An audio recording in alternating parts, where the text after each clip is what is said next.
1.9. 1.9? Oo, naloka nga. Sino pinakamalaki na bigay dyan? Ha? Sino pinakamalaki binigay? Alam mo, nagtaka nga ako.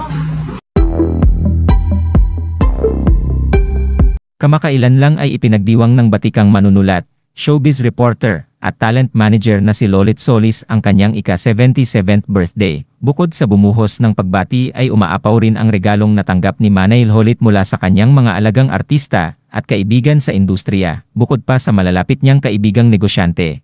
Kaya di nakapagtataka na umabot ng halos 2 milyong piso ang nalikom ni Manay sa kanyang kaarawan. Ilan nga sa nagbigay kay Manay Lolit ng cash? Bilang birthday gift ay si Chris Aquino na nagbigay ng 77,000, Christopher De Leon na nagbigay naman ng 100,000, at 60,000 naman ang ibinigay ng mag-asawang Tonton Gutierrez at Glidel Mercado at marami pang iba. 1.9. 1.9? Oo, naloka nga. Sino pinakamalaki na bigay dyan? Ha? Sino pinakamalaki binigay? Alam mo, nagtaka nga ako.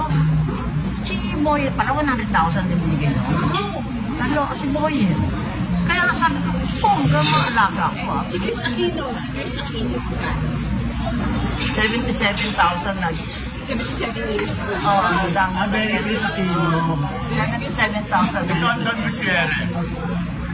Dalawang ano yun, 30, no? Dalawang 30. Ha? So wala na siyang utang sa iyo. Hindi, no? Yung tampasan hanggang ngayon, no? Si Paolo, magkano bigay sa'yo? Dahil hanggang ngayon, yung OPM pa rin, ha? Binigyan niya ako ng telephone. Northern na niya, magpunta pa noon. iPhone yan? Ang Alex ng ano, Diyos ko. Inuutang pa yata sa Green Hills. Ay, magkakalit ka naman sa'yo si Paolo. Alam mo si Paolo. Sinabi niya pinakanatas.